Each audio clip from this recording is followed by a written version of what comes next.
진성 TC 발표 시작하겠습니다. 목차는 다음과 같습니다. 기업 개요는 다음 표를 참고해 주시길 바랍니다. 먼저 산업 분석입니다. 진성 TC는 건설 기계업과 관련이 크므로 건설 기계업을 중심으로 설명하겠습니다. 건설 기계업은 밑에 보이시는 것처럼 도저, 굴삭기, 아스팔트 포장기 등이 있습니다. 건설 기계는 현장이나 도로 같은 인프라를 만드는 데 쓰입니다. 즉 건설 기계업은 고정자산 투자와 상관관계가 큽니다. 코로나19 영향으로 경기가 안 좋은 상황에서 취임한 조 바이든 대통령은 2021년 11월 15일 취임 후 중점적으로 추진해온 1조 2천억 달러 규모의 인프라 예산 법안에 서명하게 됩니다. 이는 기존 교통예산 6,500억 달러에 신규 5,500억 달러를 더해서 1조 2천억 달러이고 위에 표를 한번 보시면 향후 5년간 5,500억 달러의 규모의 연방 지출을 도로, 교량, 터널, 공항, 철도 등 인프라에 투자합니다. 단순히 5,500억 달러를 5년으로 나누면 연간 1,100억 달러의 고정자산 투자가 늘어나는 효과를 가집니다. 이게 얼마인지 규모가 감이 안 올 수 있어서 다음 자료를 가지고 왔습니다. 왼쪽 그래프는 미국의 건설 지출을 나타내는 그래프입니다. 크게 비주거 부분과 주거 부분으로 나뉘고요. 동향을 보시면 2015년부터 꾸준히 증가하고 있습니다. 미국의 2022년도 건설 지출은 약 1조 8천억 달러입니다. 이제 다시 돌아와서 연간 약 1,100억 달러는 약 6.1%의 비중을 차지합니다.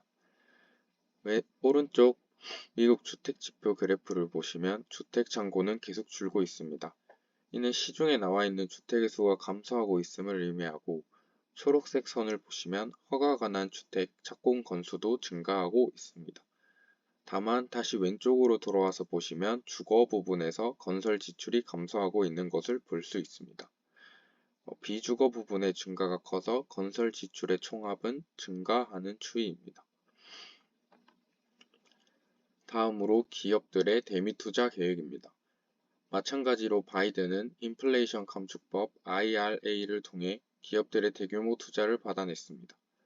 미국을 제외한 나라 중 한국이 대규모 투자 건수가 가장 많았고 다음으로 유럽, 일본 등이 따르고 있습니다. 해당 기간 미국 제조업이 빨아들인 투자 규모는 최소 2,240억 달러로 추정됩니다. 마찬가지로 고정자산 투자가 증가하고 있음을 보여줍니다.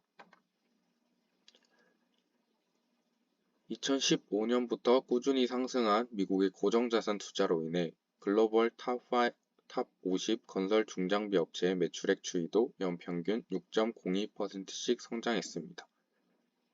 글로벌 건설 중장비 업체의 시장 점유율을 보면 캐터필러가 16.3%, 일본의 고마스가 10.7%를 차지하고 있습니다. 캐터필러의 경우 1925년에 설립되어 40년간 건설 중장비 업체 1위를 지키고 있습니다. 왼쪽 그래프를 보시면 위에 작게 점유율이 표시된 기업들이 있는데 이 기업들의 경우 뒤에서 발표할 진성 TC의 주요 매출처입니다. 다음으로 광물 수요의 증가입니다. 친환경 에너지가 늘어남에 따라 에너지의 전력화가 이루어지게 됩니다. 전력 수요도 자연스럽게 증가하면서 배터리, 태양전지 등의 소재로 사용되는 광물 수요도 증가하게 됩니다. 광물의 예로는 리튬, 흑연, 코발트, 니켈, 히토류 등이 있는데 위의 그래프와 표는 흐름을 보시라고 가져왔습니다. 세 시나리오 모두 친환경 에너지가 증가하는 것을 볼 수 있고 광물 수요 역시 2011년을 기준으로 2022년에 리튬, 코발트, 니켈이 각각 5배, 2.5배, 2배 증가함을 확인할 수 있습니다. 기업 분석 시작하겠습니다. 당사의 매출은 97%가 건설 중장비 부품에서 발생합니다. 당사가 납품하는 부품은 무한궤도 크롤러식 하부 주행체 부품으로 위의 그림에서 빨간색 동그라미로 표시된 것입니다. 동사의 경쟁사로는 다음과 같은 기업들이 있습니다. 매출액 기준으로 봐도 5,410억 원으로 가장 크고 영업이익도 가장 높습니다. 주요 매출처를 보시면 진성 TC는 캐터필러, 히타치, 현대두산 인프라코어, 흥국의 경우 현대건설기계, 볼보그룹, 존디어, 대창난조의 경우 볼보그룹, 현대건설기계, 두산인프라코어러, 진성TC의 주요 매출처가 상대적으로 건설 중장비 메이저사입니다. 타 경쟁업체보다 빠른 납기와 우수한 품질로 시장 점유율을 높이고 있습니다. 우수한 품질임을 확인할 수 있는 방법은 5대 기술 지표 중 TSS라는 지표를 보면 알 수 있습니다.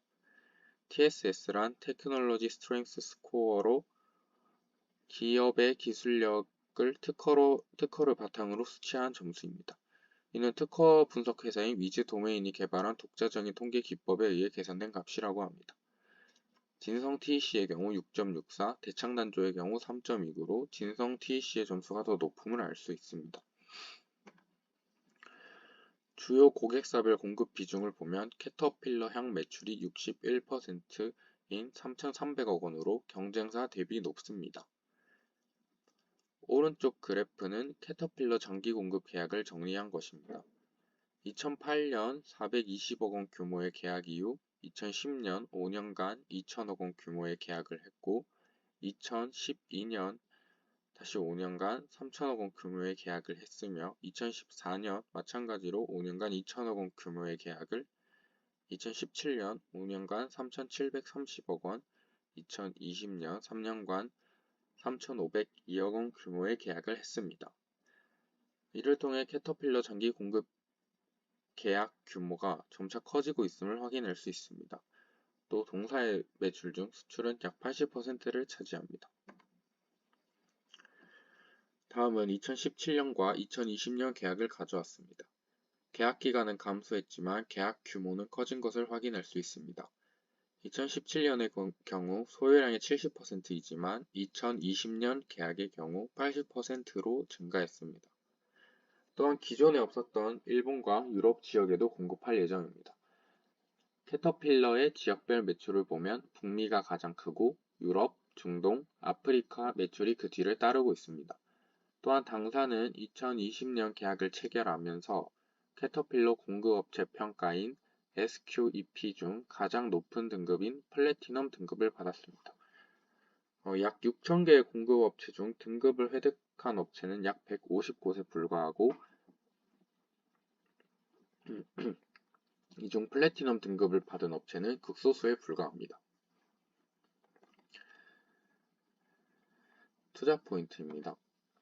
2022년 당기 말 전체 가동률은 86.5%이고 이를 공장별로 보면 중국 연대 공장이 97.7%, 중국 제2공장, 상주 공장이 84.6%, 본사의 경우 83.6%임을 확인할 수 있습니다. 2023년 1분기의 경우 전체 가동률은 86.3%로 전년 동기인 85.1%보다 높고 2023년 2분기의 경우 81.2%로 전년 동기 82.8%보다 낮음을 알 수 있습니다. 시간으로 볼 경우 이렇고 생산 금액을 기준으로 보면 전년 동기 대비 0.2% 수준으로 전년과 거의 동일한 수준입니다.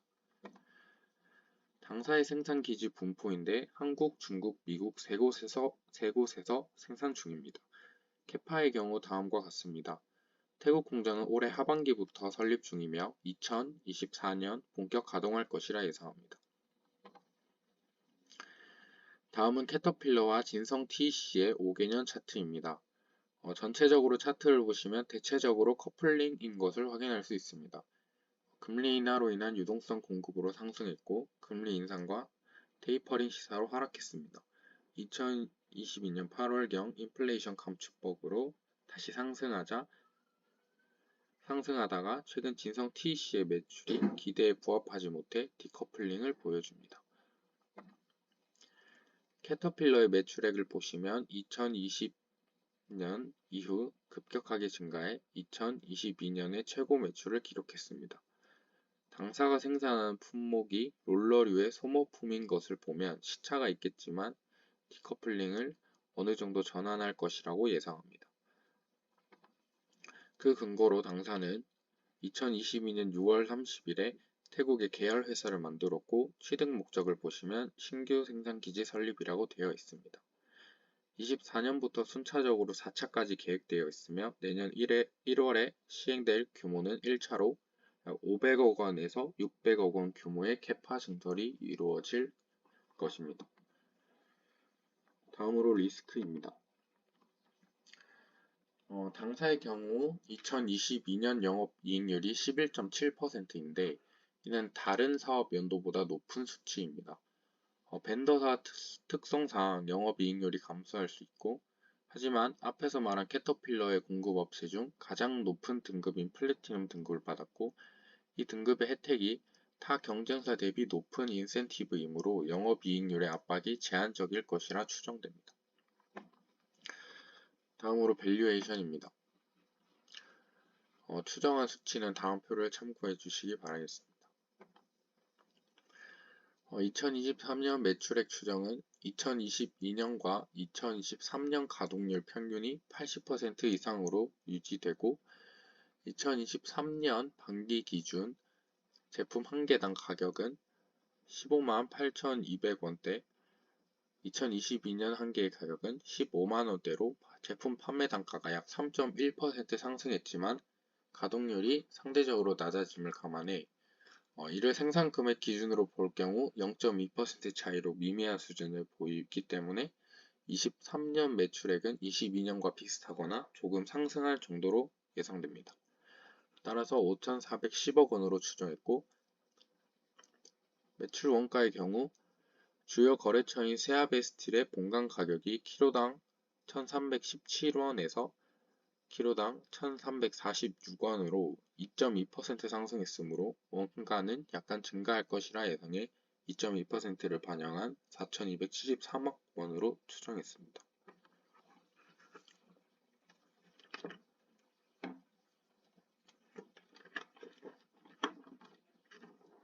다음으로 판관비입니다. 당사는 직접 판매 방식을 채택해 판관비 중 운반비, 지급수수료, 임차료 비중이 높습니다. 이는 매출이 증가하면 판관비도 따라서 증가합니다. 판관비에서 매출을 나눈 값을 이용해 판관비를 측정했습니다. 영업외 손익의 경우 5개년 평균을 적용해 3억 원, PER은 타사 대비 높은 인센티브를 근거로 30% 프리미엄을 부여해 7.2를 부여했습니다. 2023년 주가 15,020원으로 상승여력 25.7%로 투자 의견 바이 제시합니다. 2024년 매출의 경우 당사의 태국 공장이 2024년 본격적인 가동을 시작하면서 상승할 캐파는 매출액 기준 500억이 추가된 6,500억으로 예상됩니다. 가동률은 90%로 추정했고 이로 인한 매출 추정액은 약 5,850억 원입니다. 매출 원가는 세아베스틸의 주요 원재료인 철 스크랩 가격이 키로당 619.5원에서 키로당 558.2원으로 감소했고 23년 1분기 키로당 568.7원과 비교해도 감소했으므로 이러한 원가 절감이 계속될 것이라 생각해 5%의 원가 절감을 예상해 4,434억 원 추정했습니다.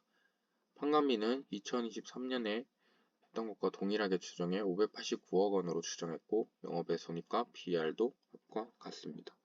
2024년 주가 28,850원으로 상승 여력 74.5%로 투자 의견 바이 제시하겠습니다.